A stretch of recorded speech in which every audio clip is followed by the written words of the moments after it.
to say from the bottom of my heart, I'd like to take this chance to apologize to absolutely nobody. The double champ does what the he wants.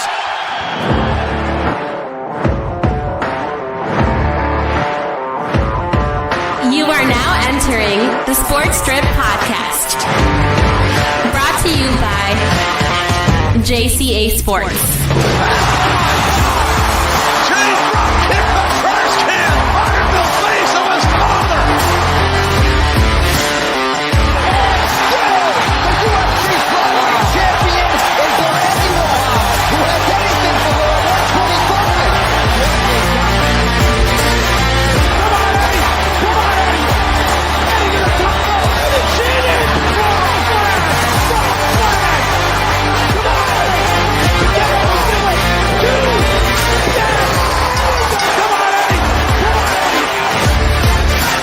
Now here's your host, Jose and Enrique Contreras.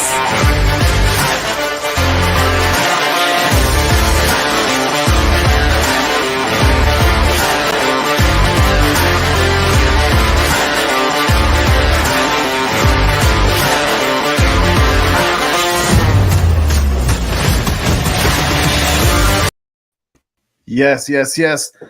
My name is Jose Contreras, alongside my brother from the same mother, Enrique Contreras. Guys, welcome to the Sports Drip Live podcast brought to you by JCA Sports. And what a show we have for you guys today. We've been off for quite a while. We didn't have a show last week, but we came back way better than ever, Ricky. Why is that? Because so much has happened since last we've been on, and so much is going to happen this Saturday as we go into UFC 273, and that's where we start off. We're going to start off with MMA. We're going to talk about UFC 273. My brother and I will preview the three big matches, and we'll also talk another match as well. And then we'll go into some WrestleMania, and we'll talk what we thought happened there. But Ricky, welcome to the show, man. Hey, thanks for having me, man. I'm glad to be here. That's right. Glad to be here. We're both here. And let's get right into it, Ricky. UFC 273 this Saturday, and for the second time in 8 months, a featherweight title fight headlines a UFC pay-per-view event as Alexander Volkanovski searches for his third successful title defense as he squares off with veteran contender Chan Sung Jung, better known as the Korean Zombie. Yep. Ricky, this is going to be a crazy fight, man. This is slated to be a great fight, one that will probably match the energy from Volkanovski's last fight with Brian Ortega. What do you think is going to happen here, man? Man, I'm excited to see Korean Zombie fight again.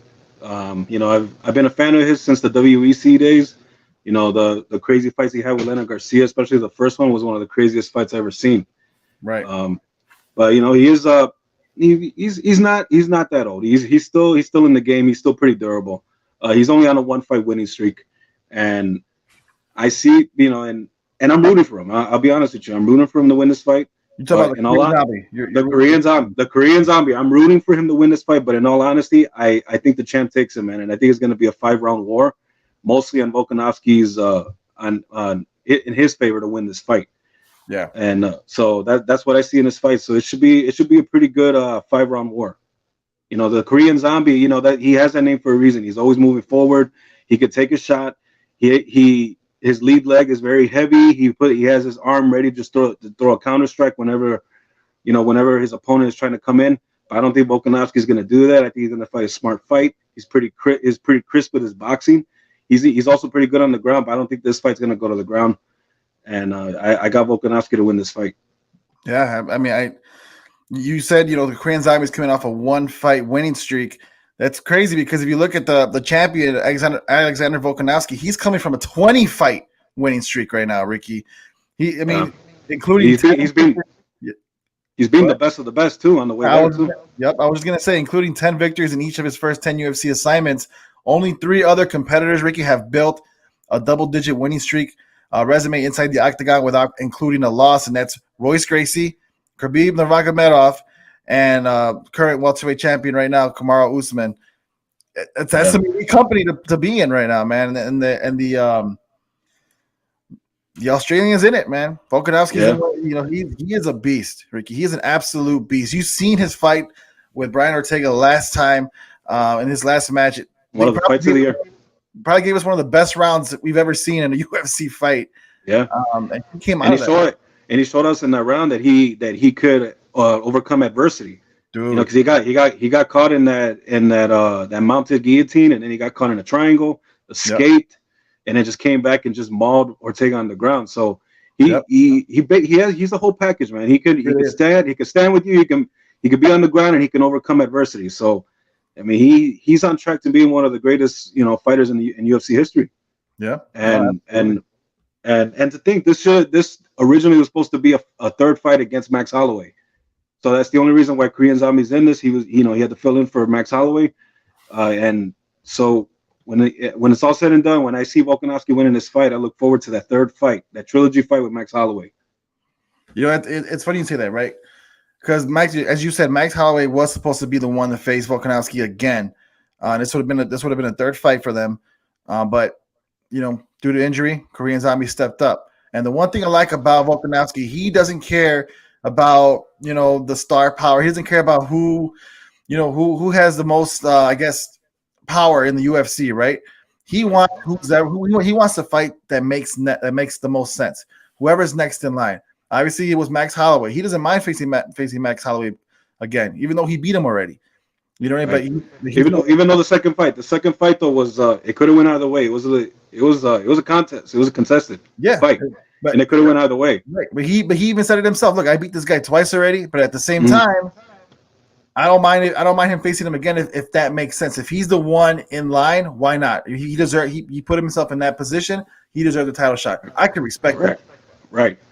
And then I also think that he also wants to put a stamp on that feud right there. Yeah. Like he knows. He's saying he truly believes he won the fight, but he also knows that it was pretty close. Yeah. And everybody is saying that it was a pretty close fight. It could have went either way. So I'm pretty sure he would want to come back into this trilogy in a third fight against Max Holloway and beat him definitively. So that way there's no doubt that he's definitely one of the best featherweights in the world. Yeah, no, absolutely. You're listening to the Sports Drip Live podcast, guys. I put the link in the comments. So I would love for you guys to join if you're watching. Just click the link in the comment, allow access to your microphone and your camera, and you'll be able to come on and talk to me and Ricky. We're talking MMA UFC 273, and we'll be getting to some WrestleMania in a little bit. But going back to the fight, Ricky, if you're looking at the Korean Zombie, he's a veteran. He knows how to win in this league, in this type of environment. This is his first time going for gold? In the last maybe 9 or 10 years. It's been a while. Yeah. Right. It's been a while. Yeah. It's been a long time. How do you think this matchup fares for him though? I mean, it's not very favorable because we are talking about Volkanovski, and we've already said how great of a fighter he is. Yeah.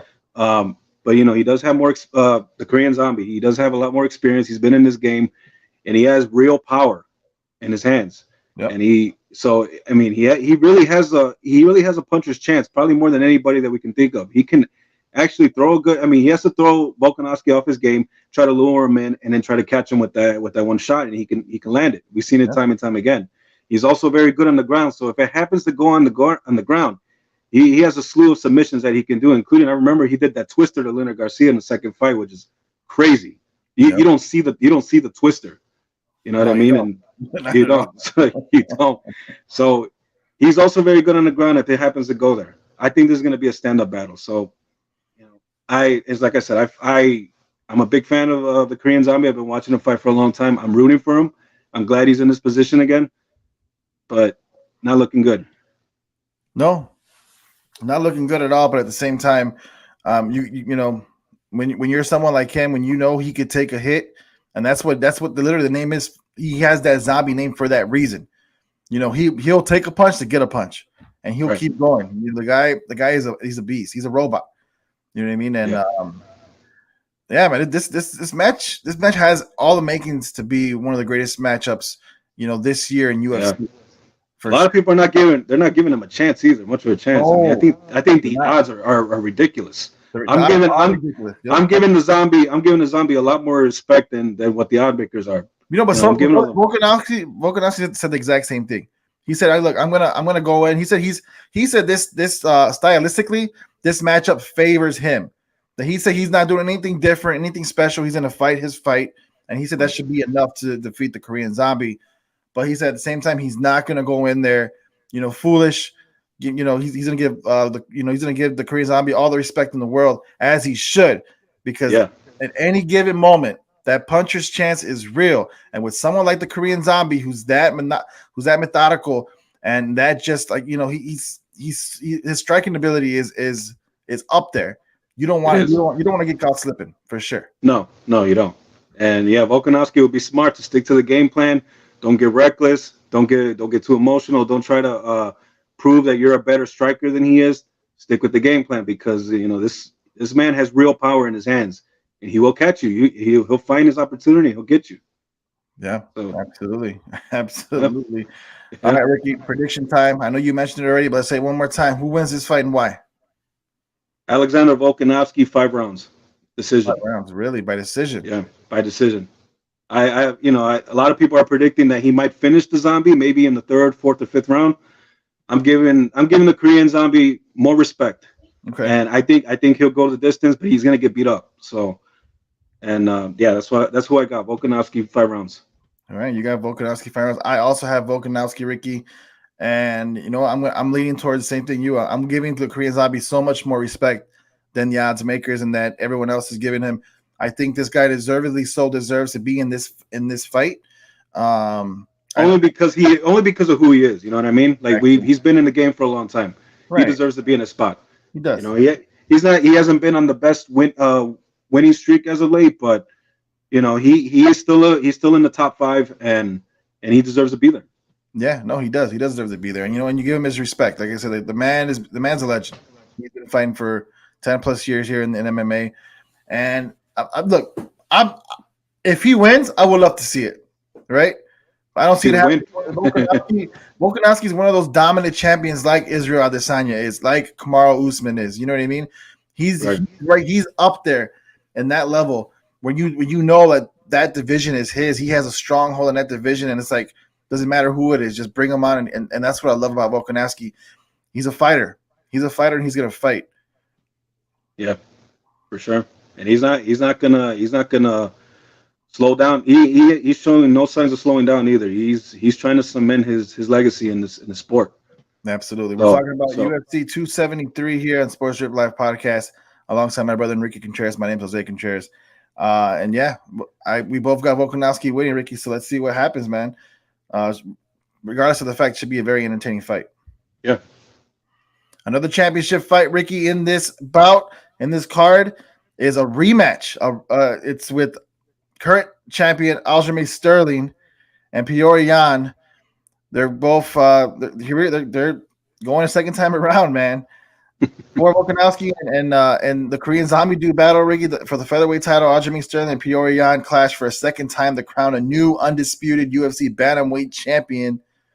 Sterling won the first meeting by disqualification after getting lambasted with an illegal knee late in the 4th round of their initial encounter at UFC 259, claiming the bantamweight title in the process. He had neck surgery soon after the contest, and when he wasn't cleared to compete last October, Yan faced off with Corey Sandhagen for an interim title, leaving Abu Dhabi with the belt over his shoulder. This was an interesting one, Ricky, and I'll tell you why. A lot of people are not giving Aljamain Sterling a chance. And for good reason, right? Their first bout, he struggled, to say the least. Petr Yan was leaving with that fight. Yeah, he was winning that fight.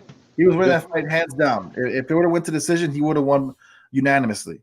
But with the late knee to the head, back of the head, an illegal knee at that not only cost him the fight, it cost him his championship. Aljamain Sterling walked out with the title, and a lot of people didn't believe that was the right way to go. A lot of people thought, you know what, he was losing his fight. There was no way he should have walked away with the champion, but he did. And it is what it is. Like, now we're here. Now there's a rematch. Now they're going to fight. If you're Aljamain Sterling, Ricky, You're the champ, right? Although you may not feel like it after that last fight, you are the champ. How do you go win this fight against Petr Yan, who is now the interim champion? Well, I hope he enjoyed the time that he had with the belt. I hope he enjoyed the time. I hope he enjoyed calling himself the champion, because I think this is where it ends. For me, this is where it's going to end, bro, and everybody believes it. So if I was Aljamain Sterling, for one, I would be grateful for the time I had with the belt. Two, if I really want to keep that belt, I gotta do everything in my power to try to beat this dude, either to try to finish him or try to beat him in 5 rounds. But Petr Yan is a different fighter, man. He's a dog. He's really good on the stand up. You know, he's also pretty good on the ground, but he's a much better at the stand up, and I don't think it's gonna go to the ground. He has pretty good takedown defense. So, yeah, I mean, this Aljamain Sterling, I don't see him having any chance of winning this fight. I'm one of those guys that are saying that same thing. I think Petr Yan is the rightful champion, and I think he's gonna take back his title belt, and he's just gonna beat this dude up for 5 rounds. Probably knock him down a few times throughout the rounds, and it's just gonna beat him up for 5 rounds. Wow, I'm surprised to hear that. I'm not gonna lie. And look, I don't blame you for thinking that way. I really don't blame you for thinking that way. I think after what we witnessed in the last fight, it almost seems like it's slated to go the way you're speaking it'll go, right? But look, this is me just playing devil's advocate, or maybe this is just me, always believing in the best in others, right? And I feel Sterling seen what he did in his last fight. He's seen where he struggled. He's seen where it was going, why it didn't go his way, and how lucky he got with that illegal knee. Because let's be honest, if that wouldn't have happened, we wouldn't be here, and he probably wouldn't be in the title mix right now. No, he definitely wouldn't be. But if you're him and you know this, what is the one thing that you're gonna, in this rematch coming up? What's the one thing you want? You want to make sure you shut everybody up. You shut up all the doubters, all the haters, all the people that said you didn't deserve to be there in the first place, all the people that say you don't deserve to be champion now. You need to go out there and you need to literally kick some ass. Like I don't know how else to say it. I mean, it's interesting. He's in an interesting position, man. I don't think we ever saw a fighter in the position that he's in right now, where you won by disqualification, you become the champion, and then everybody is just shitting on you. Yeah, saying dude, you put on the performance of a lifetime.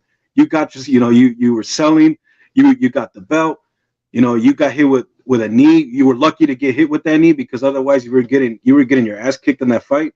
So it's hard to say where his mindset is coming into this fight, because we never really seen anybody come into a fight like this with those circumstances. So, I mean, if I were him, I would, just like how you said, I would try to come in and try to shut everybody up, try to shut this dude up, tell him that, you know what, I became champion because of this, but now I'm going to show you that I am the real champion, and I'm going to come in with a better game plan than the last time, and I'm going to beat you.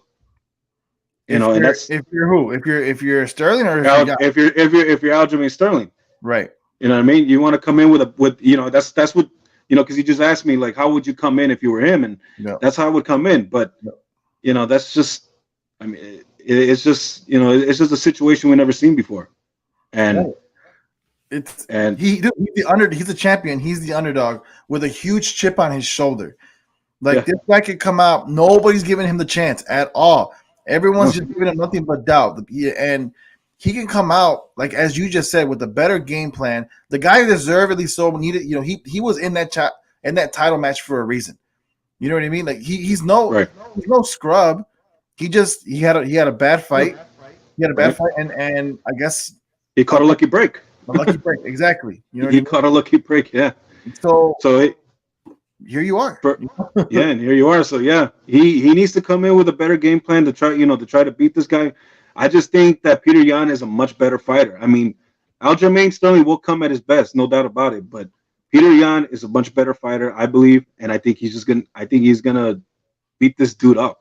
Not only that, but Sterling has pissed this guy off. He's coming in Peter Yan, he's coming in this fight with bad intentions, and and I think he's gonna hurt Sterling. He's gonna shut this dude up. So, I mean, that's how I see it. This fight has a definition of on site.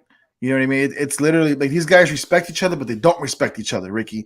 You know what I mean? Like they respect each other's game, but at the same time they don't like each other. And because of that last fight, and for those who don't know, who were listening to us and like what are they talking about? Last fight between these two was for the same championship. Only Petr Yan was the champion. He was dominating that fight against Aljamain Sterling. Sterling was losing. And then what ended up happening was Petr Yan ended up getting disqualified by hitting Sterling with an illegal knee to the back of the head, which not only cost him the fight, but his title. Sterling walked away with his title. Some people believe that Sterling was acting. He was like, oh no, like he was selling it. In the wrestling business, we say he was selling it, right? In basketball, he was flopping. He flopped hard. Basketball and soccer, right? You sell it. You sell the pain. You sell all the theatrics. He's a good actor, right? He ended up getting neck surgery not that long afterwards. It probably wasn't because of the knee, but I mean, at the same time, there was an injury there. Right. Fast forward, Saturday, rematch. Sterling's the champion. And Ricky, you bring up a good point. If you're Petr Yan, you're upset that you lost the title that way. You're upset that you haven't been able to get your rematch until now because it's been a while. You know what I mean? Like he's the interim champion, yes, but he doesn't want the interim title. He wants the real title, and that's what he's aiming for on Saturday. And I wouldn't put it past him if he's also coming out angry. That's why this match, to me, could possibly be the best match on the entire card.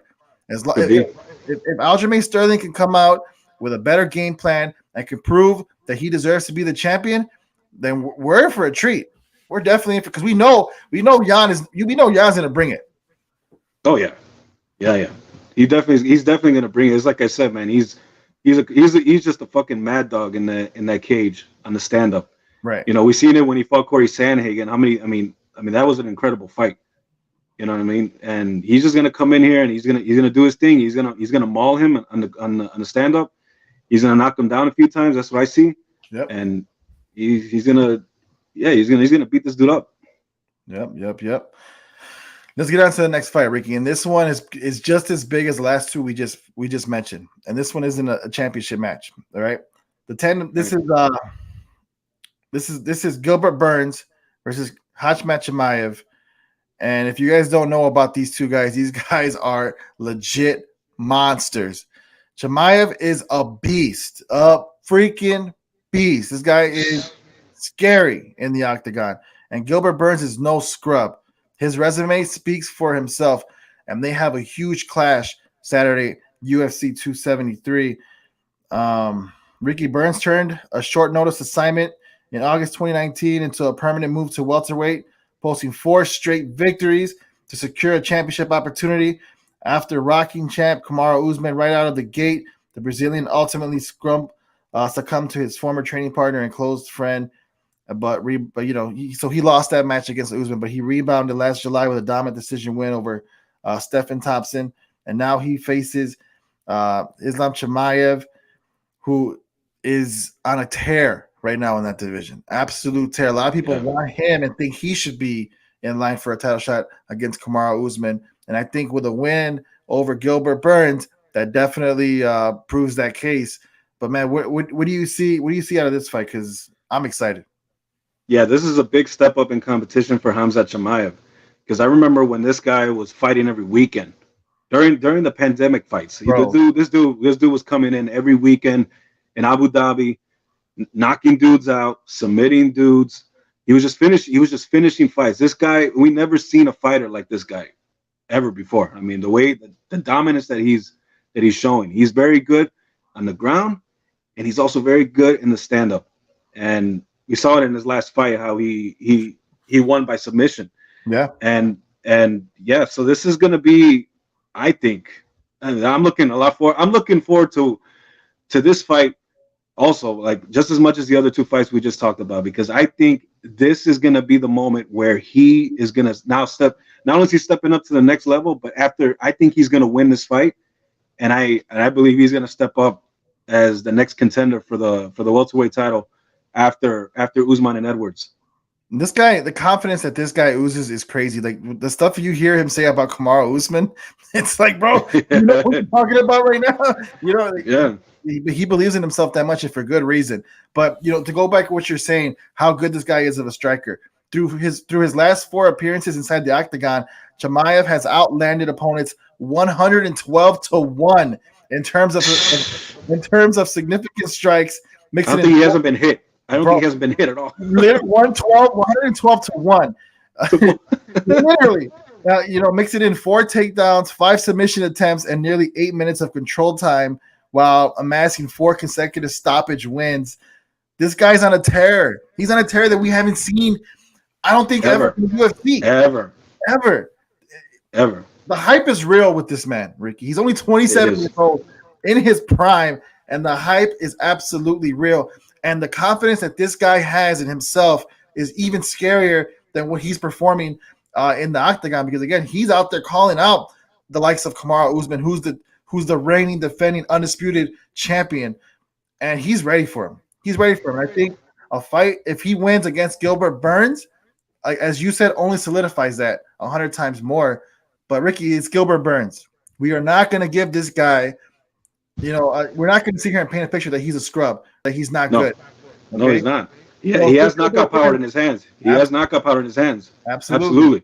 Yeah, so if you're Gilbert Burns and you have someone like this, like someone as dominant as Chimaev coming in, what do you do here? How do you slow him down and win this fight? I would say to try to stand it up, try to keep it standing up, because this, try to stand up and try to land that one punch, because the thing about Khamzat Chimaev, he's also good. He's not just good at the stand-up; he's good at the ground too. Gilbert Burns is also good on the ground. We've seen it in his last fight. He can hold a guy down. He can dominate with the wrestling, and he has jiu-jitsu too.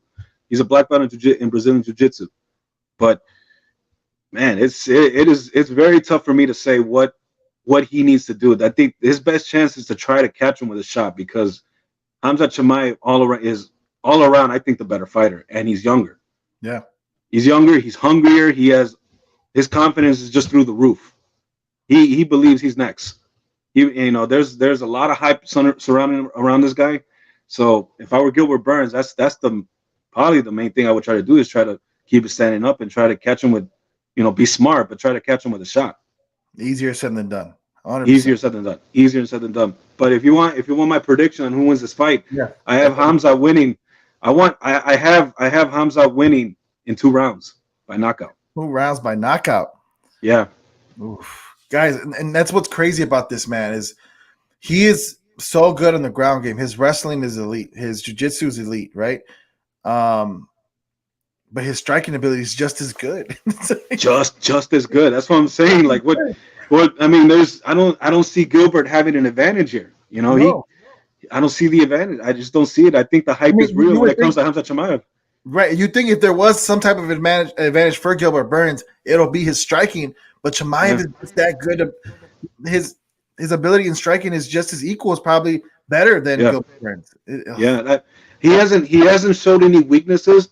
So I mean, if I were Gilbert, I would try to stretch this fight and try to test this guy's endurance, because we haven't seen Khamzat come out of, I think, the first round. I think we haven't seen him come out of the first round. Right. I'm predicting the second round, because I'm giving Gilbert a little more respect right there. Because I think he's a big step up in competition for Khamzat. But at the same time, I still don't see anything Gilbert Burns has over Chimaev.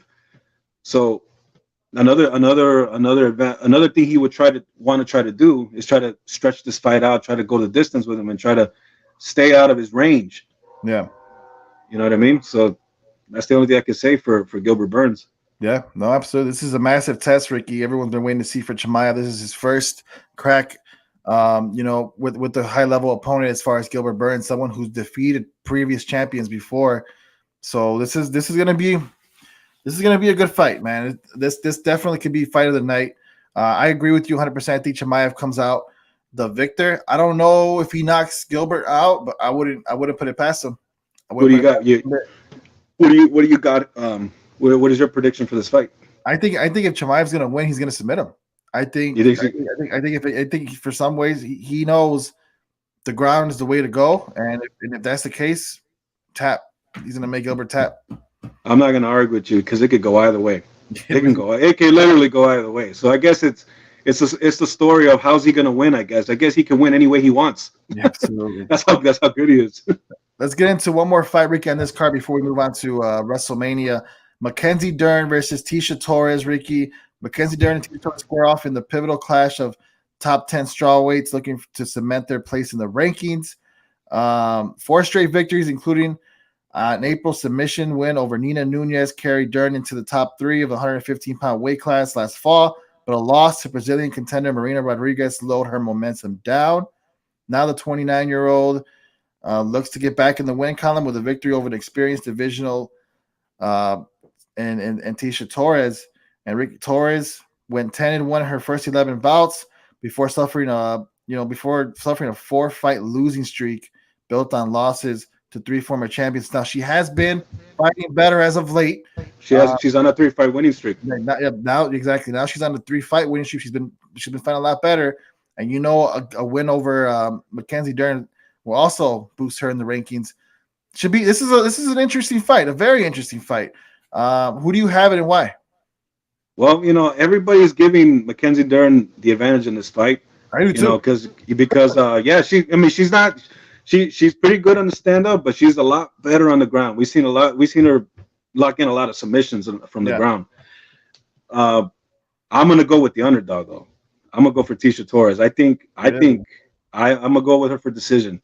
I think she's a better stand-up fighter, and if she keeps it standing, that's where she has the most advantage. Because if Mackenzie Dern gets a hold of her and gets her down, it's over with. I think she'll submit her, but I think Tecia Torres will keep it standing, and she'll win a decision. I'm going for broke here. Okay, Tecia Torres. That's interesting. I'm not. You're like, you know what? But I don't blame you. Because you're right. Momentum is key when it comes to UFC, right? When you're on a winning streak, and when all cylinders are firing, then you start to get into this mode where you're like, okay, you're in a comfortable position where nothing can stop you, right? Right. And so I don't blame you. And I think Mackenzie Dern's only won one or two fights. I think maybe one coming into this fight. I think, right? I believe. If I'm not mistaken, yeah, she's on a one. Yeah. So Torres is on a much bigger momentum swing right now. She's won 3 fights in a row. So yeah, that is, and it's just like you said, that's a big factor. That could be a big factor when you're coming in with all the confidence. You're on a 3-fight winning streak. So I'll go for the underdog here to win by decision. I'll go for Tecia Torres. All right, but just as easily Dern. But if Dern gets a hold of her and gets her down, I think she could submit her too. So it can go either way. I have Mackenzie Dern, and for that reason, I think by decision or submission. Submission. I think her ground game is elite.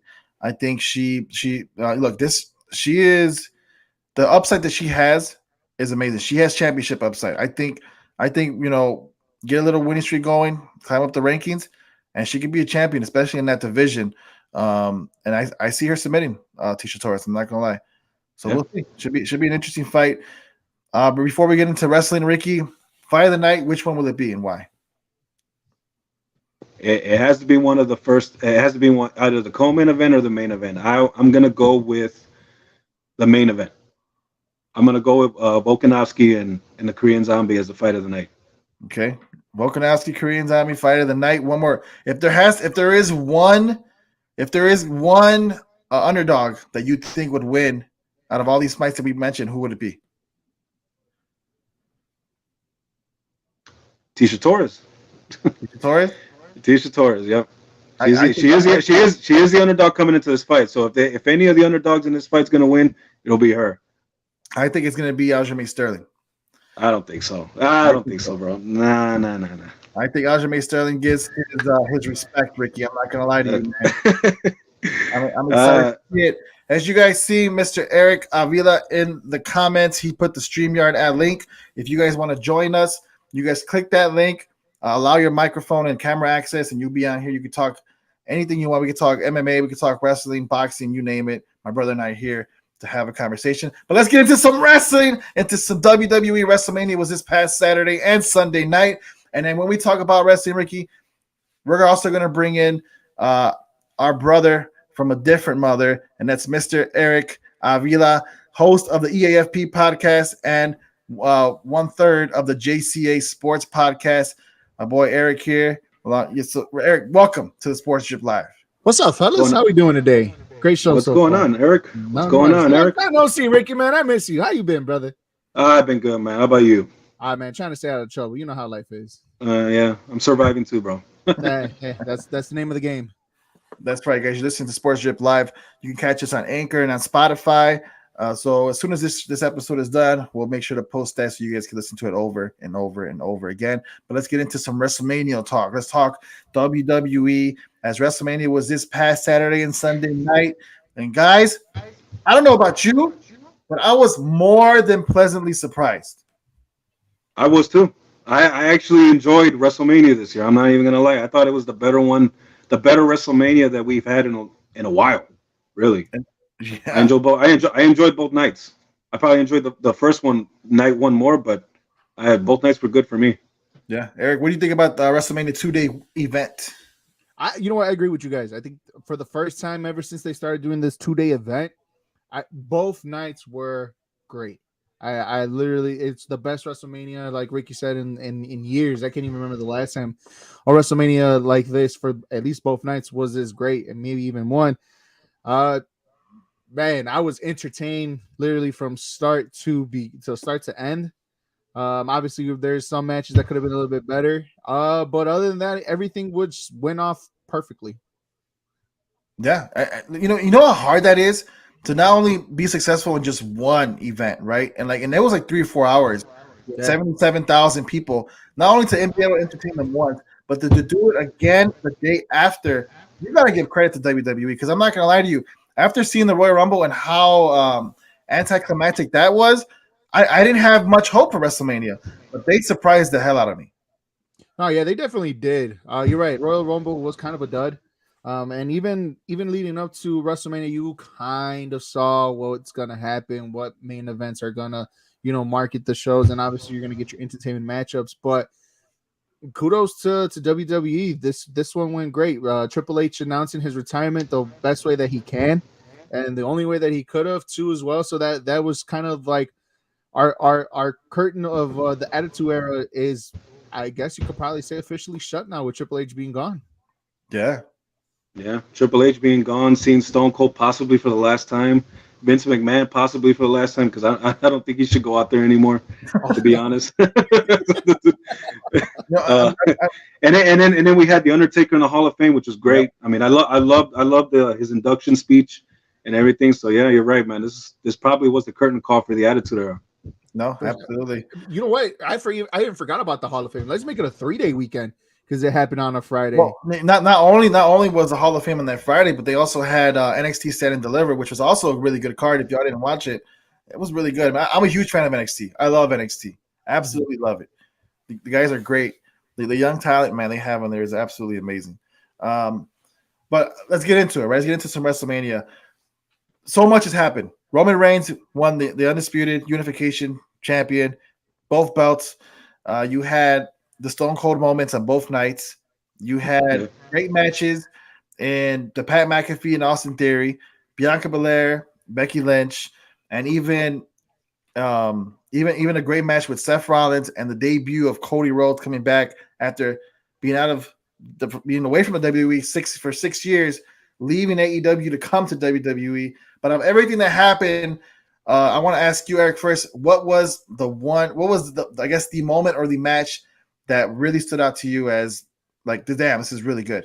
Oh, definitely that Cody Rhodes Seth Rollins one. I think that was probably the match that probably got you on the edge of his seat a lot more than all the other ones, right? The Stone Cold Steve Austin one and Kevin Owens, that was pure for entertainment. That one you kind of like sat back, relaxed, and enjoyed it, right? But like, if you want to talk about a pure wrestling match of just high entertainment, two wrestlers at their peak performance, that Cody Rhodes Seth Rollins one was top notch, and it was the best one of WrestleMania for me.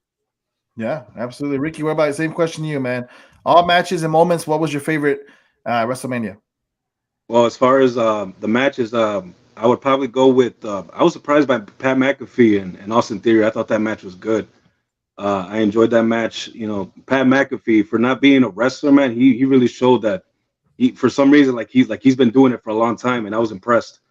I also liked the Bianca Belair and Becky Lynch match.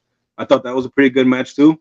I enjoyed that one. I think that was, for me. I mean, I like the Cody Rhodes and the Seth Rollins one too, but I thought I liked Bianca and Becky for night one, as far as the match is concerned. But the moments, it's got to be Stone Cold Steve Austin, man. For night one, the match he had, the first of all, it was a talk show. You know, we weren't really 100% sure if a match was actually going to happen between him and Kevin Owens, and then, you know, and then they started getting into it, and then I was like, holy shit, is this really going to happen? Stone Cold calls for a goddamn ref, and then here comes the ref, and then the bell rings, and I was like, holy shit, dude! I had a smile on my face the entire match. I think we all did. Watching Stone Cold in there for the first time in 19 years, possibly the last time, we don't know, but it was fun to watch. And it's not that look, he could have came out and did one of those Goldberg Brock Lesnar matches where it's done in like, you know, 5 minutes. You know, you take a couple bumps and that was it. No, this guy did an actual match. He was taking bumps outside of the ring, in the crowd. He was Stone Cold stuttering everybody. Like it was very entertaining. He took a suplex on the concrete, which surprised me. I was like, holy shit. Right. Definitely. And you know what? I think that was probably the only way you would have probably got a great match out of Stone Cold Steve Austin. Steve Austin was a no holds bar match. I mean, everything goes. I mean, because you kind of saw it in the beginning when they were kind of scrapping it to first start off. It looked like, all right, man, this guy, you can tell that he's been out of the ring for a while. Yeah. But after, you know, juices were flowing and a lot of familiarity came out of him. He got better. He got better as time went on. He got better, exactly. As the match went on, he got better, and the moment they went outside the arena, it was even greater. Yeah. But and then you're right. Yeah. My question to you guys is, how many legitimate beers did Stone Cold Steve Austin drank throughout that whole segment that he had with it? What was it, like a good 20 minutes of Stone Cold Steve Austin? Like, how many legitimate beers he drank? 20. Like, okay, so here's the thing, right? I mean, you and I were having a conversation. Here's the thing. 4 cans of beers, maybe like 8 the most, right? Because look, he drinks it, but as he's drinking, it's already like most of it's already on top of him. When he does it, a lot of it spills out, and who knows how much is left in there when he throws it out, right? I think a lot of it's out, but there might be still like, you know, like a little quarter, swinging a little bit, yeah, you know what I mean. So it's like, I think total, he consumed a lot of cans. I think it's total like 8 beers. Probably a total of 8, yeah. Probably a total of 8 beers, yeah. Go ahead, Rick. No, go ahead. I forgot now. Go ahead, man. What were you about to say? I honestly think it's more. I think he actually had like a good 12-pack in him, to be honest. He legit went for a 48. He went through a 48 case. Let's be honest. That cooler was full of nothing but his beers, which, by the way, I got to give him credit, because a way to promote your beer and some of the shots that he had of his cans, I applaud Stone Cold Steve Austin. It made me go on the internet and look for his beer. That's great. That's a great promotion for his beer for sure. I'll give him that. That's good business right there. Yeah, I want to say he drank like a good 12-pack, even after Stone Cold stunning Vince McMahon, which was the horrible. Oh my god, stunner! I laughed so hard when I saw that happen, bro. Like, Vince McMahon was never known to take a good stunner, but I think this was the worst I've ever seen it. You're right. He's never really taken a good stunner. Yeah, this was definitely the worst. Even Pat McAfee was pretty dope. I mean, it's just, and then him drinking the beer and being on the ground drinking it after he got stung outside. Like, it was just I absolutely love Pat McAfee. Yo, credit to him, dude. You and I were texting during that, Jose, and we were just saying like, yo, McAfee, not only an NFL punter and not only having a great podcast, but he could scrap, and I was impressed. Colored me impressed with that. And he's an announcer on SmackDown too with Michael Cole. I mean, absolute goals. Yeah, 100%. That's a guy who's a master of all his trades, and that's for sure. His ring entrance, like getting the crowd hyped up, and with the Cowboys cheerleaders, that was a good 60-yard punt by him anyways to the crowd with the ball that he had. Like Pat McAfee literally made Saturday night so great to where it makes Sunday night made so great that it was the epitome of what WrestleMania for the 2 days, even the third day with the Hall of Fame going included. It was just the perfect weekend to cap it off. And shout out to WWE once again. Yeah, no, definitely shout out to WWE for that because it was an amazing moment. And going back to the Austin and Kevin Owens match, man, they got to give kudos to Kevin Owens, bro. Kevin Owens. I mean, Kevin Owens did a great job, man. I mean, he had to self-promote it himself because we didn't see Stone Cold coming on Raw or SmackDown or anything like that leading up to this match. Mm-hmm. He hyped up this match. He threw in some good lines in when, trying to call out Stone Cold, and he was able to be a main event at a WrestleMania, man. Something he's never done before. So good for him. Kudos, man. Like, absolutely right. Because you and I were criticizing him a little bit when he re-signed to WWE, knowing he couldn't went to AEW. But you're absolutely right. This was definitely a great night for him because he did have to sell it all on his own, and he did a really good job. Confusing the fans plenty of times, thinking Stone Cold was coming out on Raw, and it was just him impersonating. It was just him. Really good job. And then one more thing that I like, man, a little guilty pleasure. I like the Sami Zayn and Johnny Knoxville match. I laughed my ass off throughout the whole match. Yo, we man, everybody, Party Boy, everybody, Party Boy. That match was crazy. That match was just fucking hilarious, man. Party Boy was just in there for pure entertainment, right? And I get it. We seen those ass cheeks for many years in Jackass, and that's fine, even in the movies, right?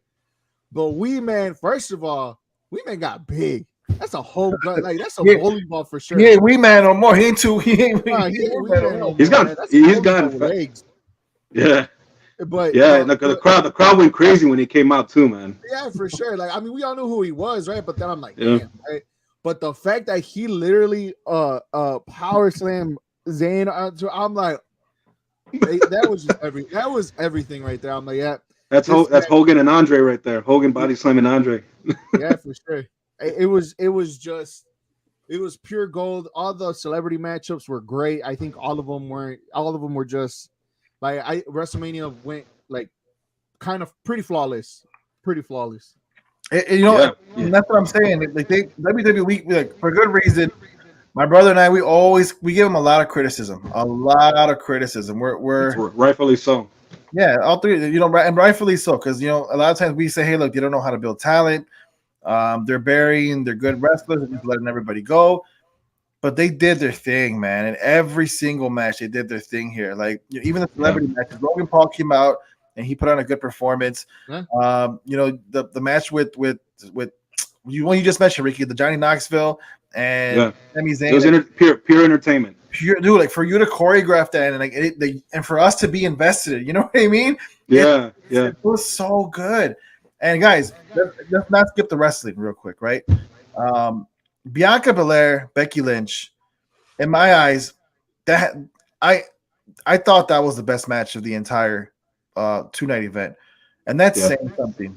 I am so proud. I thought so too. I agree. I am so proud to see that with WWE because for the last time these two faced in a championship match on a pay-per-view was SummerSlam, where they literally had Becky Lynch debut, come back, and defeat Bianca Belair after she won the WrestleMania, the previous WrestleMania, and she went on to SummerSlam, lost in 10 seconds, I think. It was something like that, yeah. It was less. It was definitely less than 20 seconds, and it was a travesty. I was so pissed at WWE for doing that because it seemed like they were building a star in Bianca Belair. And for them to just embarrass her and her character in that way, to give it to someone who's already had the championship many times, who we know is already over with the crowd, who's already a superstar in your league, in your company, for you to do that was an embarrassment. And then for them to come back and not only give the belt back to Bianca Belair, but let them go out and put on that type of performance, I gotta give them credit. I seriously gotta kudos. Yeah. Look, when WWE do something right, they deserve the credit, man. Absolutely.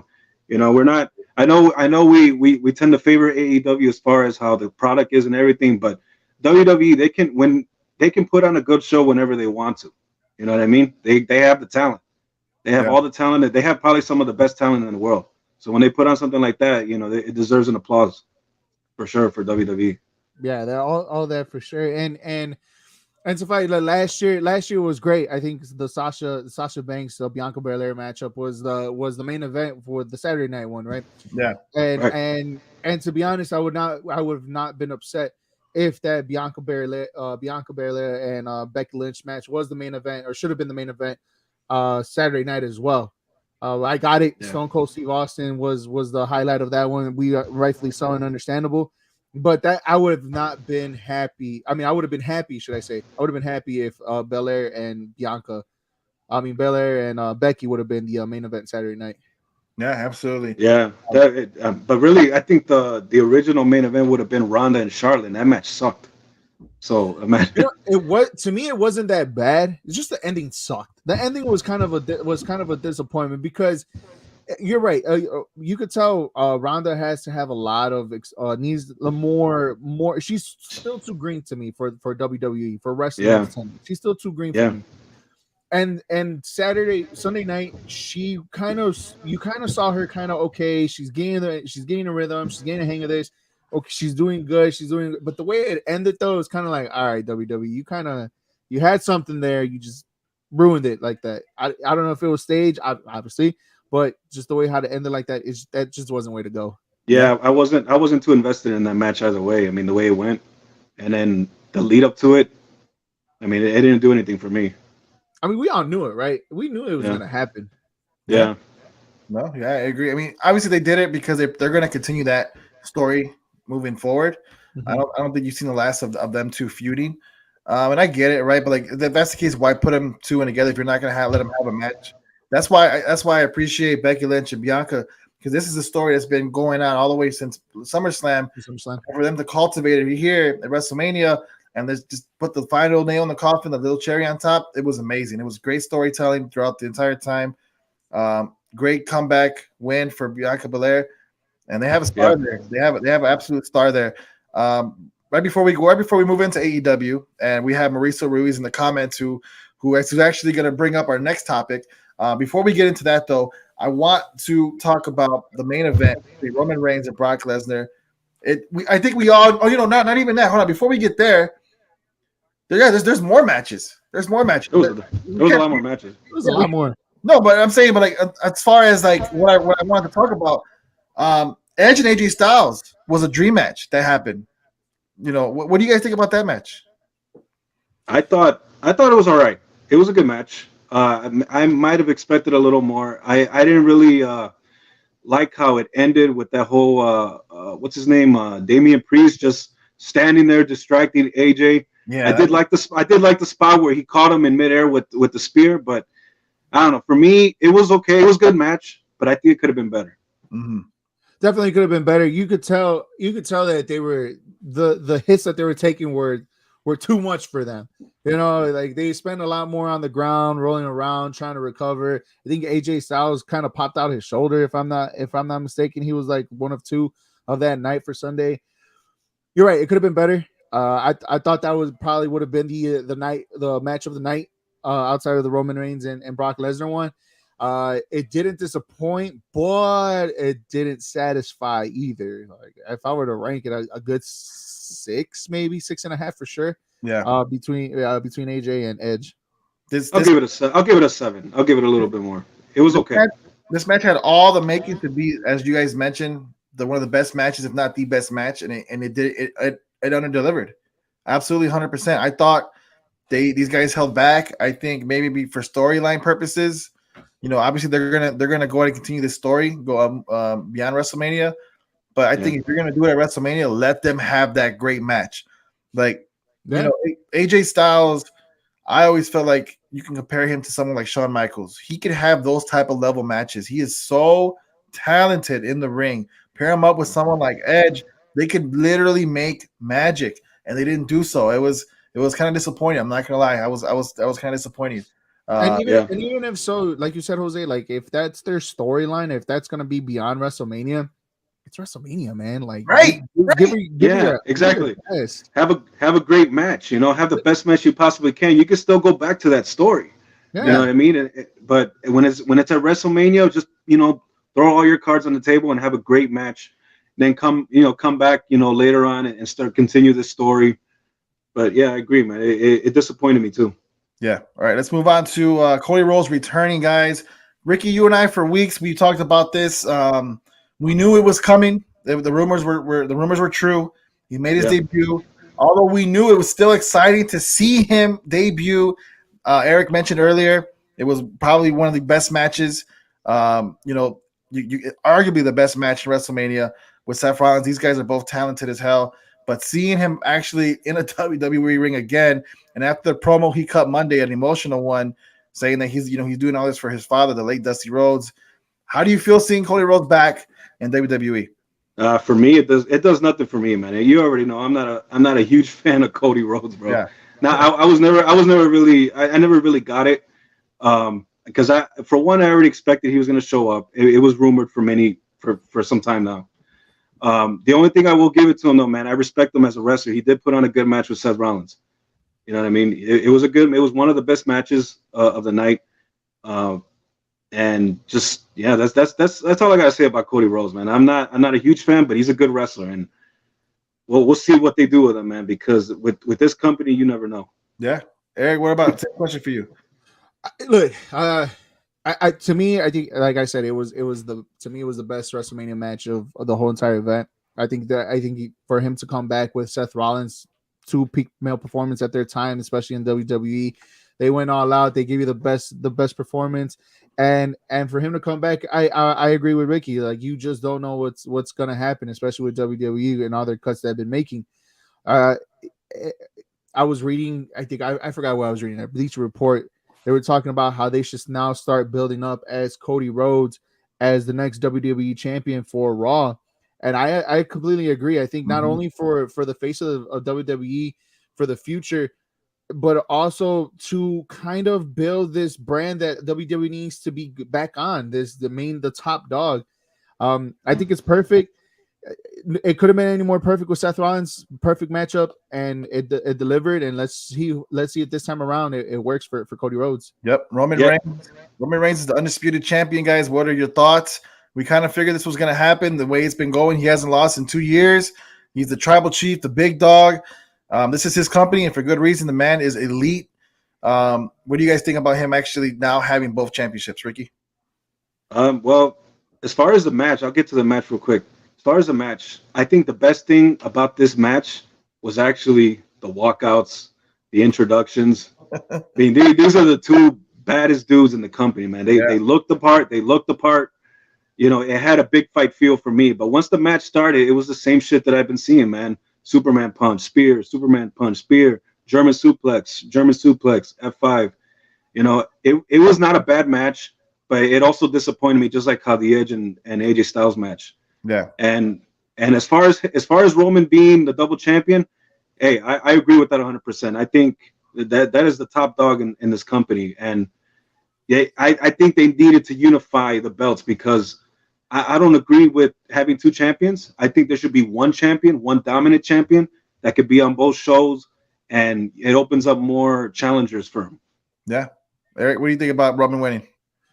I don't think there was going to be another way to set up this matchup other than nothing but German suplexes and Superman punches and spears and F9s or F5s and you know, all these other types of stuff, FUs, you know, the people's elbow, whatever you want to call it, and bring into this conversation.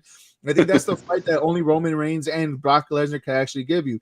Simply because you know, we know that Roman Reigns' skill level is more than that. But Brock Lesnar limits you that, you know, and he's not that wrestler. He's not that guy. He's more of a punisher. Yep. And even then, so it was still kind of entertaining. The match could have gone way more longer because we kind of want to see a beatdown of both fighters, of both wrestlers, should I say? And if it wasn't for Roman Reigns getting hurt, you know, we probably would have seen a lot more bodies on the floor and them beating the living crap out of each other. Yep. He did get hurt, right? Yeah, that's what I read. They're talking about. I think they're saying that it's he probably even tore his bicep or tricep. It was in that Kimura. I think Brock stretched him pretty good with that Kimura. He did. I'll one up you that one, Rick. I think it's on the landing. The way that he got him. When he caught him, I think when he caught him, you could kind of see in slow motion, like you could tell when a shoulder pops up or when a muscle tears, it kind of gives you that little jump. And the moment that when they landed, you seen his elbow or his arm kind of jolt out. So whether if it's a shoulder popping out or even a tricep or bicep, regardless of the fact, if it wasn't for that injury, it just it kind of ended a little anticlimactic. It did. Yeah. Sure. All right, right before we end the show, guys, we're up against the time. Marisa Ruiz in the comments. Joe is all elite. Ricky, he made his debut today. I actually watched that right before I came on. Not bad. He looks healthy. That's what we need him to be in order for him to continue his dominance in any wrestling chain that he was in. He left WWE, or WWE released him. He's now all elite. What do you think about it? I love it. I love it. I think I seen this coming. I figured he would come into this company. Dude is not only is he good in the ring, but I think he's one of the best talkers in wrestling. I mean, when you hear him speak, you believe everything. He sounds legit. You know what I mean? Him and Rotunda, who's formerly known as Bray Wyatt, those two guys on the mic are by far the best. Their promo skills are elite, bro. Like absolutely elite. Nobody's better than both those guys right now. Yeah, and I agree, man. Samoa Joe is absolutely elite on the microphone. He could sell a fight, and I think he's going to do good things in his company. He's also going to be a part of Ring of Honor, the company that Tony Khan bought. So he's going to be a big part of that too. Yeah, he showed up on that show this past weekend too. He debuted in the Super Show on Friday, and it seems like he's going to be in a feud with Jay Lethal. So we'll see how that goes. Yeah, but I'm happy to see it. Yep, absolutely. All right, guys, that's enough time. Sports Drip Live podcast was great. Thank you, Eric. Thank you, Ricky. Thank you, everybody, for joining. Marisa Ruiz, all right. Script. Thank you guys for joining. Sports Drip Live will be back next Wednesday. We'll review UFC 273. Great card. Can't wait to see it. Right up next, it's the JCA Sports Podcast with Eric and myself. John will be in the comments, so make sure to stay tuned. We have a great show. All right. Yeah, I'll be tuning in, guys. I'll see you there. Thanks, guys. See you guys in a bit. Yep. Literally in a bit. All right. Thanks, guys. All right.